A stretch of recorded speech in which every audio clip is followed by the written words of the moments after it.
शाहपुर में जब बाज़ार में सुई खरीदने के लिए जाते हैं तो दुकानदार जिस कीमत पर सुई बेचता है उसी कीमत पर हमको खरीदनी पड़ती है। लेकिन गन्ना किसानों की दुर्गति ये है कि किसानों को ये पता ही नहीं है कि उसको किस दाम पर गन्ना खरीदना है और किस दाम पर गन्ना खरीदा जा रहा है। सैकड़ों मीट्रिक टन किसान गन्ना शुगर मिल को बेच चुका है, लेकिन पिछली बार का जो रेट था वही रेट पर्ची पर लिख कर आ रहा है। ना तो कोई बढ़ोतरी हो रही है और ना किसी प्रकार की उनके हित की बात हो रही है। तो कुल मिलाकर बात यह है कि किसान क्या सोचते हैं इसको लेकर, ये जानने की हम कोशिश करते हैं। सर भैया पिछली बार 350 रुपये का गन्ना का मूल्य था, अब के पर्ची पर कोई मूल्य नहीं पड़ रहा है, सब गुम रहा है। तकरीबन आधा गन्ना पड़ लिया किसान का। लागत की क्या स्थिति है? लागत की तो गन्ना तो हुआ ही नहीं, अब के रोग इतना भयंकर आया। बहुत नॉर्मल गन्ना है, पैसा नहीं है किसान के पास तेल पानी के लिए, खर्चा के लिए। गन्ना की दहमार हो रही है, पर्ची पे कोई पेमेंट नहीं है। मैं ये कह रहा हूँ, आप बाजार जाते हैं, खाद भी खरीदते हैं, बीज भी खरीदते हैं, पहले तो उसका रेट फिक्स होता है। हाँ, उसका रेट। आप यहाँ गन्ना लगभग 40% 30% गन्ना आप बेच चुके हैं, लेकिन आपको पता है कि आपको रेट क्या नहीं, कुछ नहीं पता है। पहले ये तो पता है कि हमारा 350 का मूल्य है, और अब का तो पता ही नहीं क्या मूल्य रखेंगे। लागत की क्या स्थिति है? लागत की ये स्थिति है, पहली बात तो अब कुदरत ने मार दिया किसान, बहुत गन्ना कम निकला। अच्छा, गन्ना भी कम। हाँ, और लागत ज़्यादा आई है हर किसान की। लगभग कितनी लागत मानो? 1 हेक्टेयर की बात अगर हम करें, 1 एकड़ की बात करें तो कितनी लागत? 1 एकड़ में कम से कम 20,000 रुपये की लागत मानो किसान की। चलो 20,000 की, हम तो 1 बीघे में कितने की मानते हो आप? 1 बीघे में कितनी लागत आप? 1 बीघे में हम तो 5-6 रुपये की तो मिनिमम कम से कम बीज लगा 10-12 हज़ार रुपये बैठेगा। चल आप 15,000 मानो। अच्छा, हाँ तो बधाई तो उसे मिल रही है हमें। आप भी किसान ही हो? सब किसान ही है भैया। आप किसान हो? रेट अभी निर्धारित नहीं हुआ, तो आपको क्या उम्मीद है? कितना रेट बढ़ेगा, कितना घटेगा? आप बाजार जाते हो, सुई भी खरीदने जाते हो, कोई उम्मीद ना। तो 5 रुपए की सुई अगर शॉपकीपर ने कह दिया कि 5 रुपए की है, तो आपको 4.25 आपसे नहीं लेगा। और आप जो है इतना कीमती गन्ना आप बेच रहे हैं, आपको ये पता नहीं है क्या? अभी कोई उम्मीद नहीं है रेट बढ़ने की। क्यों? अब ये तो सरकार जाने, मिल भाई जाने। वोट किसे दिया था? बीजेपी है तो सरकार तो तुम्हारी है। इस सरकार तो रिजल्ट कर रही है वो। क्यों? हाँ, तो रेट ही ना बढ़ो तो कुछ भी ना बन जाए सरकार आई तो। भाई आपकी सरकार, आप ही उनके मतदाता, आपकी नहीं सुनी जा रही है, क्यों? कोई सुनवाई नहीं है रही। जब वोट दी थी तो आपने ये तय किया था कि वहाँ गन्ने का रेट क्या है? जब तो 350 पर का, तो अब का रेट गिर के ही ना आ रहा कुछ भी ना। क्या नाम है आपका? जी, मेरा नाम है नीरज कुमार। अच्छा नीरज जी, ये बताओ, गन्ने का अभी रेट का निर्धारण नहीं हुआ है? नहीं हुआ। पिछले साल की जैसा रेट था वही? हाँ, उसी का हुआ। 3 दिन का पेमेंट डाला, वो भी उसी साल डाला है, इसी साल के हिसाब से। अच्छा, पिछली बार का रेट क्या है? 350। अच्छा, इस बार का कोई रेट निर्धारित नहीं हुआ। अच्छा, पिछली बार का पेमेंट की क्या स्थिति है? पिछली बार का क्लियर कर दिया, फाइनल हो गया। इस साल का 3 दिन का डाल दिया। अच्छा, आप कितने बीघे में आप गन्ना बोते हैं? 100 बीघे में। 100 बीघे में। 100 बीघे में लगभग आपने कितनी कटाई कर ली होगी गन्ने की, हार्वेस्टिंग? 20 बीघे की। 20 बीघे की। लेकिन रेट का भी पता नहीं है? नहीं पता। तो क्या कहेंगे सरकार से, या जो जिम्मेदार अधिकारी हैं, सरकार के नुमाइंदे हैं, सरकार को जाती है जिम्मेदारी। क्या मांग करेंगे? और प्रदेशों में बढ़ा दिया गया गन्ने का रेट, पंजाब, हरियाणा, हमारे यहाँ पे नहीं बढ़ाया। अगर मैं लागत की बात करूं तो 1 बीघे में आप जब गन्ना बोते हैं तो कितनी लागत आ जाती है? 10 से 12 हज़ार रुपये। 10 से 12 हज़ार जी। और अगर उसमें उत्पादन की बात करें हम, उत्पादन कितना आता है? उत्पादन अब की साल तो बहुत कम आया। क्यों? सूखा की वजह, बाद में बारिश होगी। तो जब पानी का टाइम हो, जब सूखा पड़ रही, और जब पानी की ज़रूरत नहीं थी, जब बारिश हो रही है। तो सरकार ने राहत तो दी है? कुछ नहीं मिला। नहीं, वो गवर्नमेंट तो कह रही है कि हर जिले को हमने अभी अलॉट कर दिया। कुछ भी नहीं मिला। कुछ नहीं मिलता? धान वालों को, गन्ना वालों को, किसी को नहीं मिला है। अच्छा, हाँ, धान वाले भी किसान ही हैं। पर्ची वर्ची की क्या स्थिति है गन्ना शुगर में?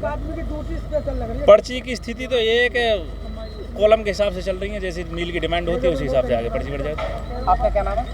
नरेंद्र सिंह। किसान ही हो? जी सर। कहाँ के रहने वाले हो? मनसागढ़ी।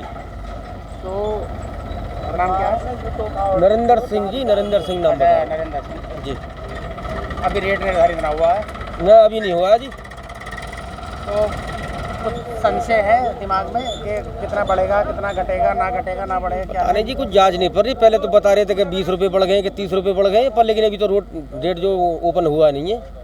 अच्छा, पर्चियों पे कोई कुछ ही लिखा है? नहीं कुछ नहीं, पर्ची पे जीरो आ रहा है? जीरो लिखे आ रहा है जी। अच्छा, क्या दिक्कत है रेट वेट को लेकर के? कुछ है? दिक्कत किसान के लिए तो सारी दिक्कतें हैं इस सरकार में। ये बताओ इस सरकार में किसान के लिए क्या किया? कुछ किया हो तो बताओ। डाई गेहूँ बोने का टाइम आया, भाई हर साल तुमको 6,000 रुपये मिलता है, 6,000 में गवर्नमेंट कर रही है। 6,000 मिल रहे हैं हमें। अब वो बाजार जो छुटवा रखे हैं खेतों में, 6,000 में 36,000 उल्टे ले रही है। नहीं 6,000 तो गिनवा दिया आपने, बाकी वो बाजार क्या कर रहे हैं, वो पैदा होने दे रहे हैं खेतों में। एक आदमी परमानेंट खेतों में चाहिए। भाई ये भी तो आपकी और मेरी जिम्मेदारी है। नहीं, गोवंश को आप गोवंश जो है पूजनीय होता है, पूजनीय होता भाई क्यों छोड़ते हो आप और मैं क्यों छोड़ते नहीं, हो? तो सरकार उसके लिए गौशाला उपलब्ध कराए ना, हर गांव में एक गौशाला बनवाए, क्यों नहीं बनवा रही? तो यहाँ तो 150 से भी ज्यादा गौशालाएं हैं। तो 150 में क्या पूरे जिले की आ जाएंगी गौ? भाई 150 गौशाला है इस जिले में, बुलंदशहर में। पंडित जी 150 बता दी इन्होंने, जैसे 150 बता दी, तो जिले में कितने आ जाएंगे? 150 उनमें गौशालाओं में बताओ। कुछ तो आएंगी। अरे कुछ से क्या फायदा, फिर बाकी कहाँ जाएंगे? सब बनी हुई 50 से 150 में से। उनमें भी उन्हें लेते नहीं है गौशालाओं में वो। अब जैसे पैदावार है, ये तो उद्योगपतियों की होगी सरकार, ये किसान की सरकार नहीं रही है। अब किसान के पास जब गेहूँ था तो गेहूँ नहीं खरीदा, सरकार ने खरीदा हो तो बताओ कहीं पे। अब गन्ना है, गन्ना की पहले तो पैदावार ही कम है, अब रेट पे आ जाओ, किसान को रेट नहीं मिल रहा उसका उचित। क्या रेट मिल रहा है किसान को? 350 रुपये। 350 कहाँ? 350 तो ये है कि बाद में अनुमान लगा रहे हैं आदमी, अभी तो कुछ नहीं पड़ रहा ना। पर्ची पे क्या पड़ा? पर्ची पे क्या लिखा रहा है? कुछ भी नहीं, जीरो आ रहा। अच्छा भाई किसान अगर ये उद्योगपतियों का भला चाहते हैं, ये उद्योगपति ने कमीशन दे देंगे तो 350 में कमी। अब सरकार अगर चुनाव होता तो यही 400 का रेट देते।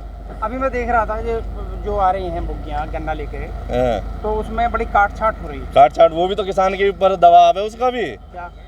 अगर थोड़ी पाती आ गई, अरे जब पाती में से आ रहा गन्ना, पाती में से ही तो पैदा हो रहा, तो थोड़ी बहुत तो पाती आएगी। अब यहाँ पाती आ गई, भाई इसमें से 4 पूली उतारो, 4 पूली उतारते ही वो गन्ना पूरा हो जाता, साफ हो जाता मतलब। अच्छा, और 4 मतलब मुश्किल से पाती होगी उसमें 1 से 1.5 किलो पूरे उसमें, और उतार लिए हमारे 2 कुंटल गन्ने। वो किस पे पड़ा? किसान पे। फायदा हुआ उद्योगपति का, तो किसान ने क्या मिला? कुछ नहीं। अग्गा बग्गन के खेत हैं, ये बताओ ना, किसान यहाँ परेशान करते हैं। अग्गे एक बताओ, जब नुकसान है आपके फसल में, अग्गा आ रहे हैं तो अग्गा कहाँ फेंक दें? अग्गा भी यहीं आएगा। कैसे मतलब इसमें पानी ज़्यादा, रिकवरी कम आ रही है, किसान बहन जो कहाँ तक झेले? इस पर बड़ी देखो, ये परे यहाँ देखो, ये गड्डी उतार दें, यहाँ गन्ना उतरवा लें, किसान पे पास नहीं कर रहे। पास जब करेंगे 2 गड्डी उतार दो। क्या नाम है तुम्हारा? नीरज। बताओ। 350 है पिछली बार भी, इस बार भी? अभी तो कोई भी नहीं है रेट।